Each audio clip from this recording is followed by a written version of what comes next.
Bismillahirrahmanirrahim. Assalamualaikum warahmatullahi wabarakatuh. Perkenalkan saya Astrid Yuliana dari kelompok 4 dari mata kuliah Korespondensi Bahasa Indonesia.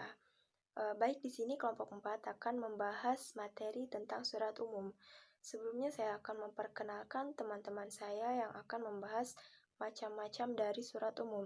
Yang pertama ada Iqbal Febriansyah yang akan menjelaskan tentang surat undangan. Kemudian selanjutnya ada Puji Raihana Aslamiyah yang akan menjelaskan surat permohonan.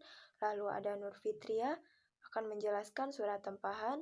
Selanjutnya ada Niken Amara Putri yang akan menjelaskan surat pernyataan. Lalu ada Indah Nisrina yang akan menjelaskan surat edaran. Selanjutnya ada Hikmatun Nisa yang akan menjelaskan surat pengantar. Dan yang terakhir, saya sendiri akan menjelaskan memo dan nota. Bismillahirrahmanirrahim. Assalamualaikum warahmatullahi wabarakatuh. Saya Astrid Yuliana dari kelas 3D dan saya dari kelompok 4. Nah, di sini saya akan menjelaskan salah satu contoh dari surat umum, yaitu memo dan nota. Sebelumnya saya akan menjelaskan apa itu surat umum. Surat umum adalah surat yang ditujukan kepada orang banyak baik dalam suatu organisasi maupun orang di luar organisasi yang memiliki maksud seperti mengajak, meminta, permohonan, dan lain-lain. Nah, itu dia tadi pengertian singkat dari surat umum. Kemudian, memo dan nota itu sendiri merupakan jenis surat yang biasa dipergunakan dalam suatu kantor atau organisasi secara intern. Maksud secara intern di sini itu hanya dalam satu lingkup itu saja gitu, dan tidak diperuntukkan secara ekstern atau tidak diperuntukkan untuk mengirim surat keluar dari organisasi atau lembaga tersebut. Nah, tujuannya untuk meminta atau memberikan informasi antar pejabat di suatu lembaga. Kemudian ada isinya yaitu meminta dan memberi informasi atau meminta dan memberi petunjuk. Atau kalau misalkan memo itu dia sebagai pengingat. Nah, kemudian ada struktur atau bagian dari memo dan nota. Sebenarnya struktur atau bagiannya itu sama seperti surat pada umumnya. Hanya saja karena memo dan nota ini diperuntukkan untuk satu lingkup yang sama, jadi dia itu isinya lebih singkat. Nah, mulai dari kepala suratnya ada kop surat, nama pengirim, dan nama penerimanya. Dan biasanya kop suratnya itu dia tidak dicantumkan secara keseluruhan. Misalkan biasanya kan ada faksimilenya, alamatnya, nomor teleponnya. Di sini biasanya tidak. Kemudian ada badan surat, isinya yaitu pesan singkat atau memberikan informasi, perintah, ataupun laporan. Lalu yang terakhir ada kaki surat yang berisikan tanda tangan dan nama jelas pembuat memo atau nota. Kemudian ada ciri-ciri dari memo dan nota. Yang pertama dibuat untuk keperluan dalam kantor atau organisasi. Kemudian penyampaiannya dapat secara horizontal, maksudnya itu dengan jabatan yang setara atau sama. Kemudian maupun secara vertikal. Beda jabatan, maksudnya beda jabatan di sini tuh bisa dari atasan pada bawahan misalkan, atau dari bawahan pada atasan seperti itu. Kemudian berisikan saran, arahan, penerangan mengenai suatu hal. Dan isinya itu sederhana, biasanya langsung pada maksud dan tujuannya dan tidak ada pembukaan yang semacam itu. Kemudian biasanya tidak mencantumkan identitas kantor seperti alamat kantor, nomor telepon, faksimili, dan kode pos secara lengkap. Itu dia tadi karena dia berada dalam satu lingkup yang sama, jadi dia itu cukup mencantumkan nama organisasi atau lembaga tersebut. Nah, dari beberapa persamaan dari memo dan nota ada juga perbedaannya. Yang pertama, memo itu berasal dari kata memori atau biasa disebut dengan memorandum, yang artinya itu pengingat atau ingatan. Kemudian kalau nota atau bisa juga disebut dengan nota dinas, yang berasal dari kata note dari bahasa Inggris, yang artinya catatan. Jadi isi dari nota ini catatan hal-hal yang harus dilakukan. Kemudian untuk penyampaiannya, kalau misalkan memo ini dia bisa vertikal ke atas atau vertikal ke bawah. Nah, karena vertikal itu tadi beda jabatan, jadi maksudnya vertikal ke atas itu di sini bisa dari bawahan ke atasan, terus vertikal ke bawah, dari atasan ke bawahan juga bisa. Kemudian secara horizontal dengan jabatan yang sama bisa. Nah, kalau misalkan nota, karena nota itu berisi catatan hal-hal yang harus dilakukan, atau dengan kata lain itu perintah atau instruksi, jadi dia hanya bisa vertikal ke bawah atau dari atasan kepada bawahan. Nah, karena kan nggak mungkin kan kalau misalkan bawahan mengirim surat yang berisikan instruksi atau memerintah kepada atasan, nggak mungkin. Jadi dia hanya bisa vertikal ke bawah, dan juga secara horizontal dia juga bisa. Nah, kemudian memo ini karena tadi artinya memori atau pengingat, jadi fungsinya sebagai mengingatkan. Nah, kemudian memo resmi ini berbeda dengan memo pribadi. Kalau misalkan memo pribadi itu bisa dibuat secara pribadi, oleh siapa saja bisa, dan diperuntukkan untuk siapa saja, misalkan untuk teman, sahabat, kerabat, seperti itu. Kalau misalkan nota, dia berfungsi sebagai menjabarkan secara rinci surat keputusan atau surat instruksi yang dianggap perlu ditindaklanjuti. Nah, jadi perbedaannya itu kalau misalkan memo, dia berisikan pengingat. Kalau misalkan nota, dia berisikan tentang instruksi atau surat keputusan. Nah, baik, di sini saya punya contoh dari memo dan nota.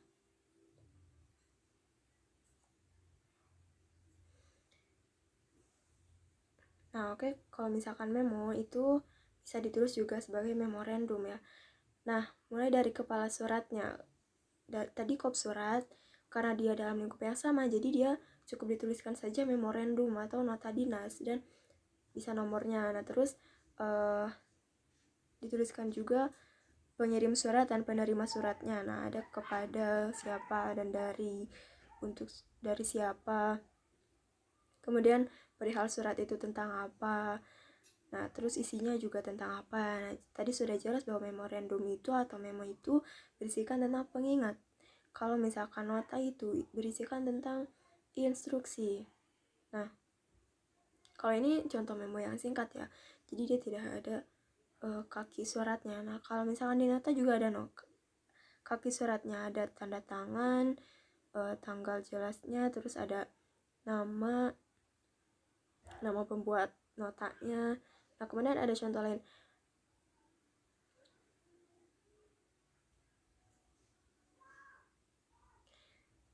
Nah, ini contoh dari memo dan nota yang kop suratnya itu lengkap. Jadi kop suratnya itu bisa lengkap atau bisa juga hanya dituliskan judulnya saja atau dituliskan nama lembaganya saja. Nah, ini dari kop suratnya ada alamatnya, ada nomor teleponnya, juga ada ya nama lembaganya. Kemudian juga dituliskan judulnya memo atau nota dinas, nomornya berapa, kemudian dituliskan juga pengirimnya dan untuk siapa, isi suratnya tentang apa, kemudian nah, untuk kaki suratnya dia ada tanda tangan dan nama jelas pembuatnya. Oke, seperti itu kira-kira. Oke, baik, sekian penjelasan dari saya. Mohon maaf masih banyak kesalahan. Terima kasih. Wassalamualaikum warahmatullahi wabarakatuh. Assalamualaikum warahmatullahi wabarakatuh. Nama saya Iqbal Febriansah dari kelompok 4. Di sini saya akan menjelaskan tentang surat undangan.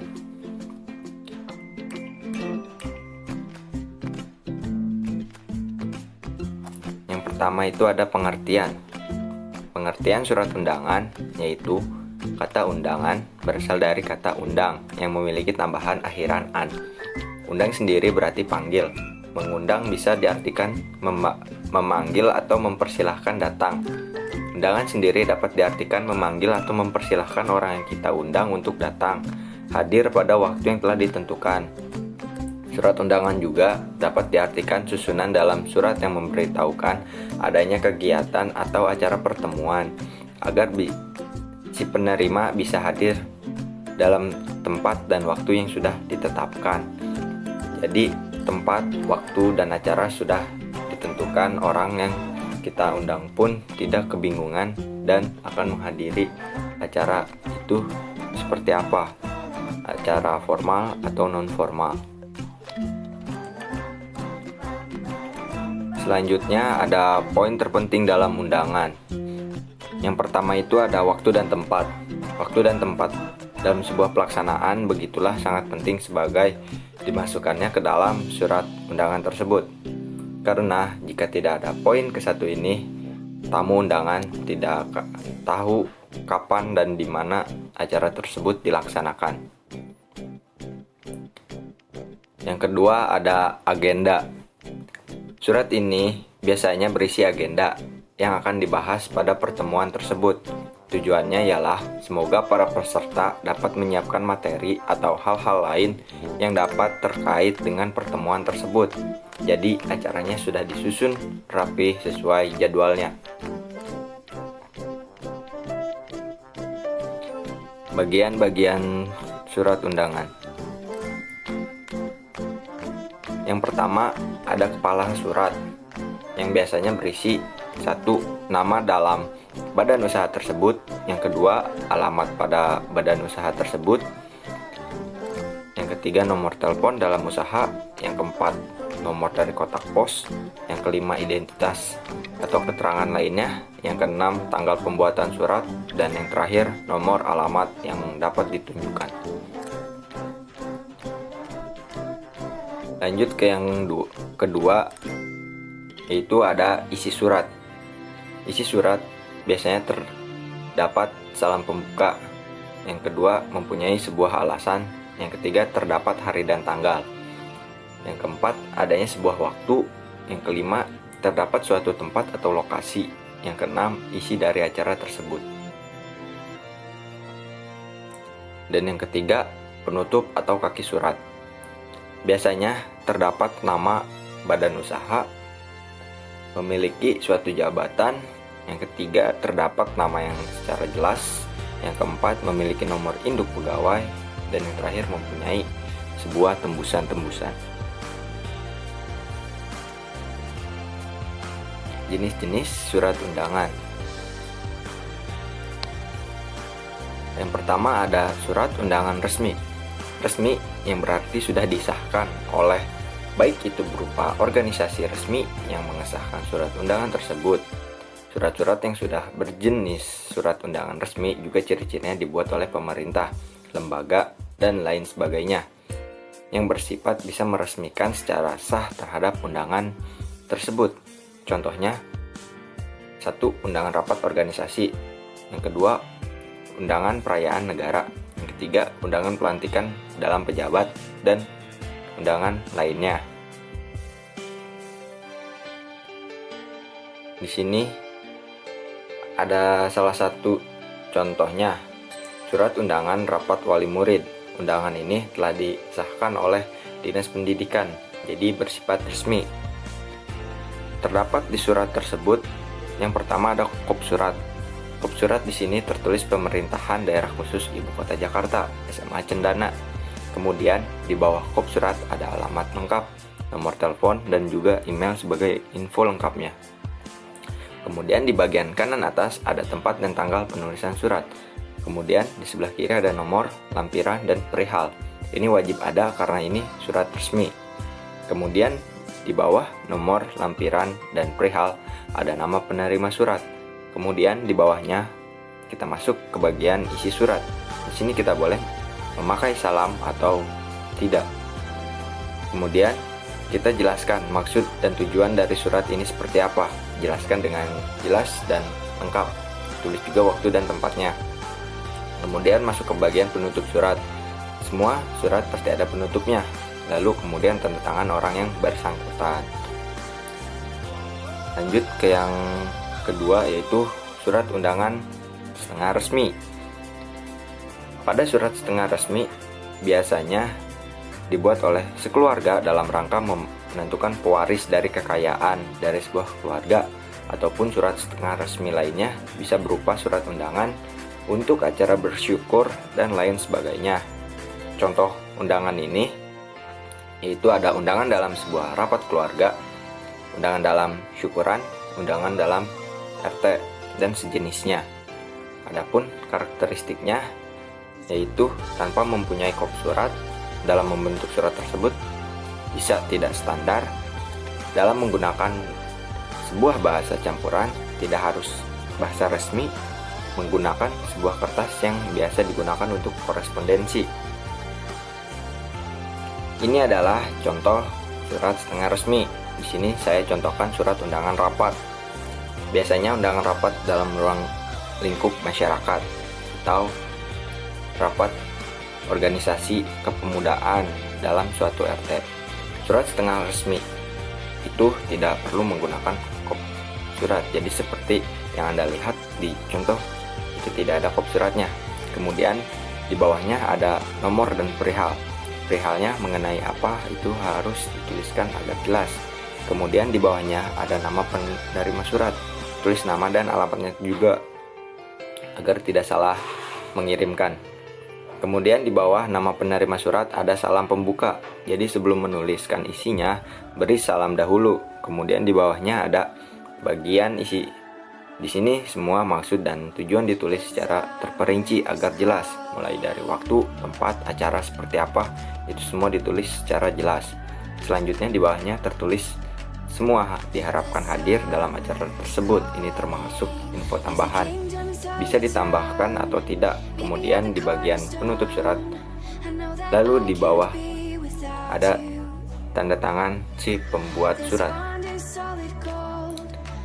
Lanjut yang ketiga, yaitu surat undangan tidak resmi. Surat undangan tidak resmi biasanya dibuat oleh satu orang dalam rangka memenuhi kebutuhan pribadinya, baik tidak mewakili sebuah keluarga, tidak mewakili organisasi maupun lembaga, dan sifatnya itu tetaplah pribadi, tidak tercampur oleh orang lain. Contoh undangan tidak resmi ini, yang pertama ada undangan dalam acara ulang tahun, yang kedua undangan khitanan, dan yang ketiga undangan acara pernikahan. Tidak hanya tiga ini, contohnya juga masih ada yang lainnya yang bersifat tidak resmi. Salah satu contoh undangan tidak resmi ini adalah surat undangan ulang tahun. Di sini saya contohkan. Yang pertama itu surat undangan tidak resmi dan tidak perlu menggunakan kop. Cukup berikan keterangan saja ini surat apa. Kemudian bawahnya ada bagian pembuka. Kalian bisa menggunakan salam terlebih dahulu.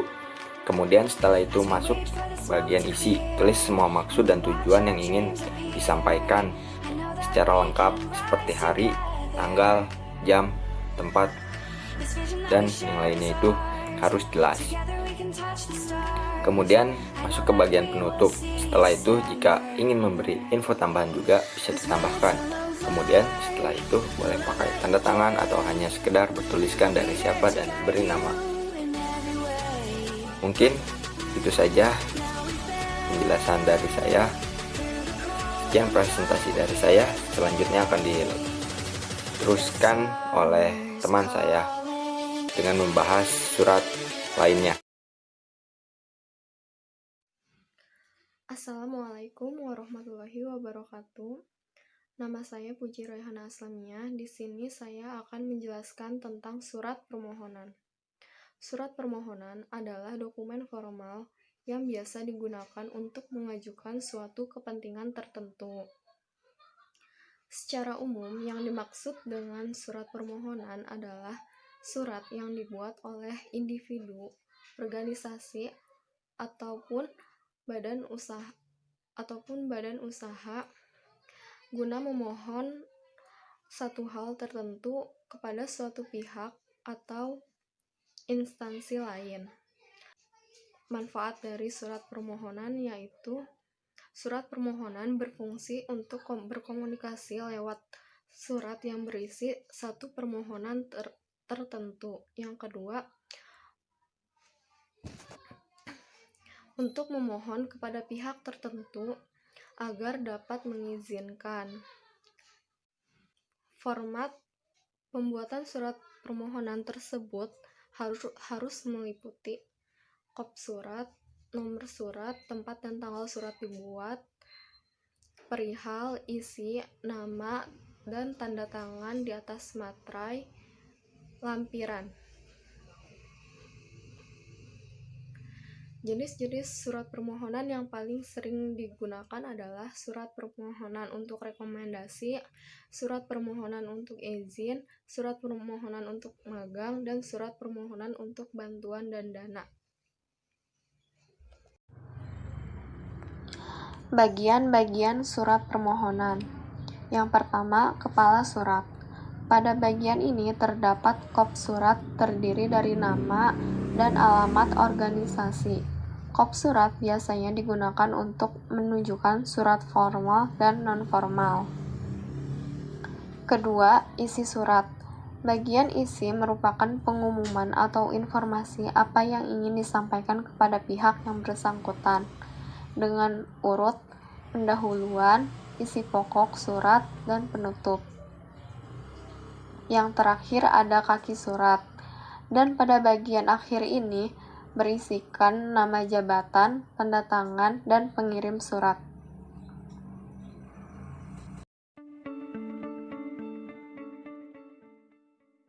Assalamualaikum warahmatullahi wabarakatuh. Perkenalkan, nama saya Nur Fitria, saya dari kelompok 4.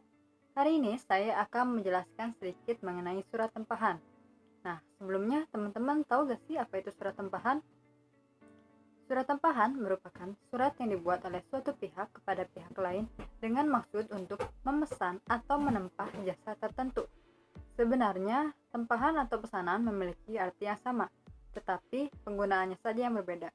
Surat pesanan digunakan untuk memesan barang material, sedangkan surat tempahan digunakan untuk memesan barang non-material, seperti digunakan untuk memesan kamar hotel, memesan ruangan, atau memesan jasa transportasi. Lalu teman-teman tahu gak sih apa manfaat dari surat tempahan ini? Surat tempahan bermanfaat untuk memudahkan kita dalam memesan suatu jasa. Nah, ini merupakan contoh dari surat tempahan ya. Ketika kita akan membuat surat tempahan, pastinya kita perlu memperhatikan format-formatnya. Yang pertama adalah diperlukannya kop surat. Yang kedua adalah nomor surat. Yang ketiga, tanggal pembuatan surat. Yang keempat, alamat penerima surat. Dan yang kelima adalah perihal surat. Kemudian harus terdapat salam pembuka surat. Lalu isi surat. Setelah itu adalah salam penutup. Kemudian yang terakhir harus terdapat identitas pengirim surat. Di dalam isi surat tempahan terdapat 3 paragraf. Pada paragraf 1 ini berisikan maksud dan tujuan surat atau pernyataan menempah dari suatu jasa tertentu. Pada paragraf kedua berisikan uraian tempahan, yaitu waktu, jenis, kuantitas jasa yang dipesan. Lalu pada paragraf ketiga berisikan ucapan terima kasih dan juga harapan. Setelah itu berisi permintaan informasi dan konfirmasi jawaban. Untuk contoh paragraf 1 seperti ini misalnya. Sehubungan dengan akan diselenggarakannya rapat pemimpin perusahaan kami, maka kami bermaksud untuk menempah salah satu ruangan yang berkapasitas kurang lebih 50 orang. Adapun rincian acaranya adalah sebagai berikut. Dan contoh untuk paragraf kedua yang berisikan rincian tempahan.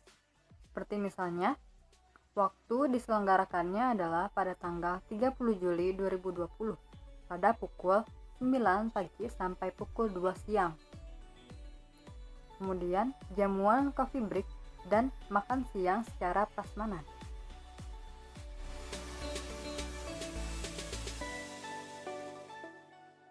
Nah, sekarang kalian tahu bukan apa itu surat tempahan, apa manfaatnya, format-format apa saja yang ada di dalamnya. Dan sekarang kalian bisa kan membuat surat tempahan? Semoga apa yang saya sampaikan bisa bermanfaat ya. Terima kasih untuk perhatiannya. Wassalamualaikum warahmatullahi wabarakatuh.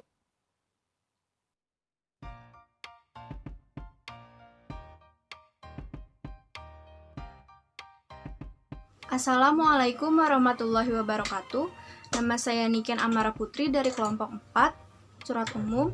Kali ini saya akan membahas tentang surat pernyataan. Dimulai dari pengertian, Surat pernyataan adalah surat yang ditulis oleh seseorang untuk menyatakan sesuatu yang dia tidak lakukan. Sesuai dengan namanya, surat pernyataan adalah surat yang menyatakan keputusan, pendapat, dan lain-lain. Yang kedua adalah tujuan surat pernyataan. Yang pertama adalah untuk keperluan sehari-hari. Dalam kebutuhan sehari-hari, kita kadang-kadang membutuhkan surat pernyataan. Contohnya seperti saat kita ingin melamar pekerjaan, kita membutuhkan surat pernyataan sebagai pelengkap. Lalu yang kedua untuk keperluan dinas. Surat pernyataan sangat bermanfaat untuk memperlancar urusan dinas. Contohnya yaitu surat kesanggupan perjanjian perusahaan. Lalu yang ketiga untuk keperluan lembaga. Di lembaga selalu ada anggota baru yang akan masuk. Anggota baru yang akan masuk akan disuruh membuat surat pernyataan, seperti surat pernyataan kesanggupan dan surat pernyataan tidak menggunakan narkoba. Yang ketiga adalah manfaat surat pernyataan. Manfaat surat pernyataan dapat dirasakan oleh 3 pihak. Yang pertama, manfaat bagi si pembuat. Dengan adanya surat pernyataan, maka kredibilitas si pembuat akan lebih diakui dan akan terlihat lebih berkompeten. Yang kedua adalah manfaat bagi si penerima. Surat pernyataan adalah pertanggungjawaban yang mengikat dan menjadi tolak ukur si pembuat. Yang ketiga adalah manfaat bagi yang dinyatakan. Surat pernyataan dapat menyatakan salah satu pihak tertentu yang akan membuatnya lebih diakui orang lain. Berikutnya ada ciri-ciri surat pernyataan. Yang pertama adalah bahasa yang digunakan. Bahasa yang digunakan dalam surat pernyataan adalah bahasa yang resmi dan formal. Lalu yang kedua adalah menggunakan makna denotatif. Makna denotatif adalah makna yang menggambarkan sebenarnya. Lalu yang ketiga adalah data yang tercantum. Data yang tercantum ini berupa nama, tempat tanggal lahir, pekerjaan, dan informasi-informasi lainnya. Lalu yang terakhir ada isi surat. Isi surat harus ditulis dengan sejelas-jelasnya, secara rapih dan singkat. Yang kelima yaitu ada fungsi surat pernyataan. Fungsi yang pertama adalah sebagai bentuk deklarasi. Yang dimaksud deklarasi adalah sebuah pernyataan pengakuan dari seseorang. Yang kedua adalah sebagai pengingat. Dengan adanya surat pernyataan, maka akan ada kepentingan yang diingat.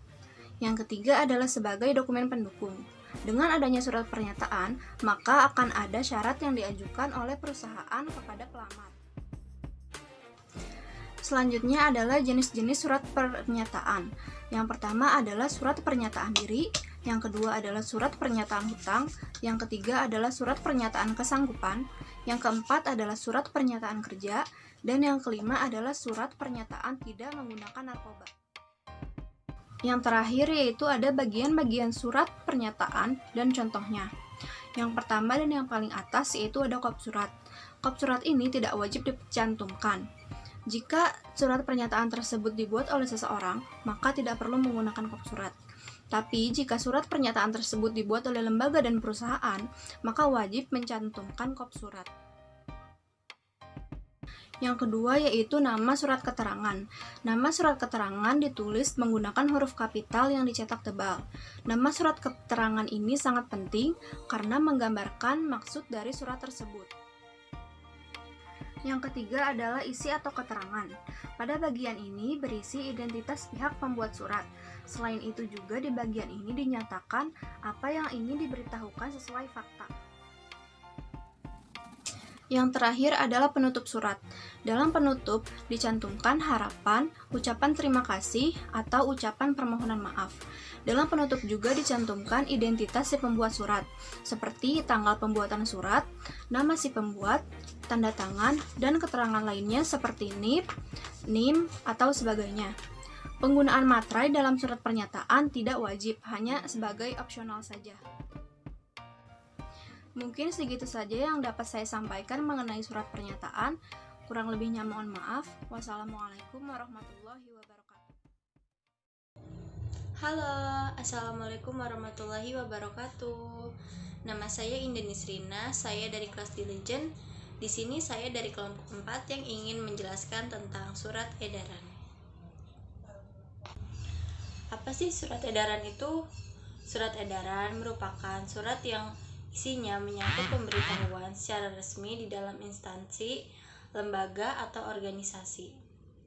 Atau definisi surat edaran, yakni suatu surat pemberitahuan resmi yang diedarkan secara tertulis dan ditunjukkan untuk berbagai pihak. Selanjutnya itu ada fungsi surat edaran.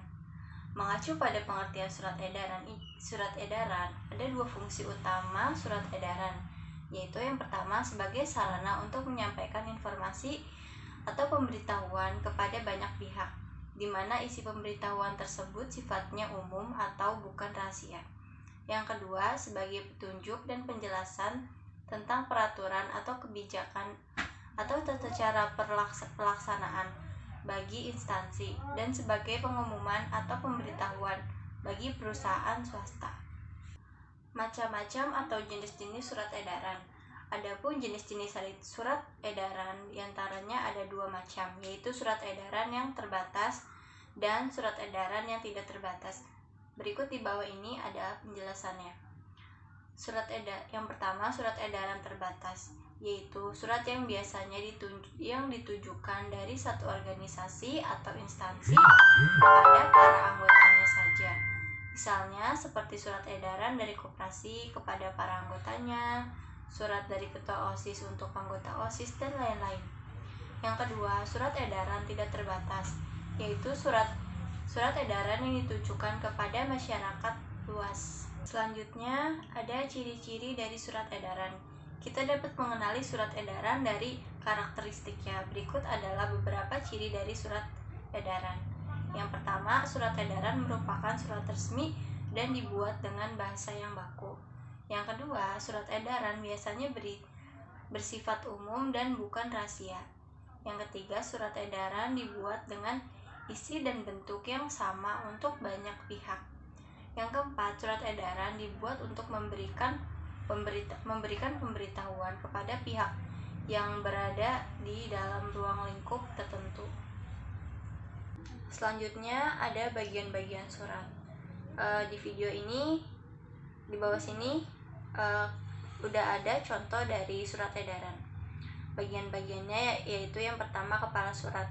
Pada bagian ini terdapat kop surat terdiri dari logo, nama dan alamat organisasi, instansi atau lembaga, atau kop surat yang biasanya digunakan untuk menunjukkan surat formal dan non-formal. Lalu pada bagian ini juga biasanya kata surat edaran ditulis dengan huruf kapital dan ditulis menggunakan garis bawah. Lalu di bagian kiri bawah ditulis nomor surat, sifat surat, misalnya penting, perihal, dan alamat yang dituju. Akan tetapi ada juga nomor suratnya ditulis pada bagian bawah kata surat edaran. Isi surat bagian ini Yang kedua, isi surat. Bagian ini merupakan pengumuman atau informasi yang ingin disampaikan kepada umum dengan urutan pendahuluan, isi pokok surat, dan penutup. Selanjutnya ada kaki surat. Dan pada bagian akhir ini berisikan nama jabatan, tanda tangan pengirim, nama lengkap, NIP, stempel organisasi, instansi, ataupun lembaga. Segitu saja penjelasan dari surat edaran. Mohon maaf bila ada kesalahan. Wassalamualaikum warahmatullahi wabarakatuh. Assalamualaikum warahmatullahi wabarakatuh. Perkenalkan, nama saya Hikmatunisa, saya dari kelompok 4. Di sini saya akan menjelaskan salah satu surat umum, yaitu surat pengantar. Berikut adalah pengertiannya. Surat pengantar adalah surat yang diperuntukkan untuk memberitahu kepada pihak yang dituju bahwa hal yang ingin dilakukan oleh si pembawa surat telah diketahui dan atas izin seseorang yang bertanggung jawab. Berikut adalah kegunaan surat pengantar. Yang pertama yaitu sebagai bentuk formalitas kesopanan dalam masalah keadministrasian. Yang kedua yaitu menjadi pembuka pintu untuk menerima surat resmi yang lain. Yang ketiga yaitu menjadi sarana yang bisa meyakinkan perusahaan dan juga perusahaan yang dituju. Yang keempat yaitu membuat orang yang membuat surat pengantar tidak dicurigai oleh pihak yang dituju. Yang kelima yaitu menjadi sarana untuk meminta maksud serta mengirim surat kepada pihak yang dituju. Berikut adalah format surat pengantar. Yang pertama yaitu kop surat, yang kedua tanggal dibuatnya surat, yang ketiga nomor surat, yang keempat perihal surat, yang kelima nama penerima, yang keenam salam pembuka, yang ketujuh isi surat, yang kedelapan penutup surat, yang kesembilan tanda tangan atau stempel. Berikut adalah contoh surat pengantar. Di barisan pertama yaitu ada kop surat, dan yang kedua tanggal dibuatnya surat yaitu berada di sebelah kanan, dan yang ketiga yaitu nomor surat berada di sebelah kiri. Selanjutnya yaitu perihal, nama penerima, dan salam pembuka, isi surat, penutup surat, dan yang terakhir yaitu tanda tangan atau stempel. Yang terakhir yaitu macam-macam surat pengantar.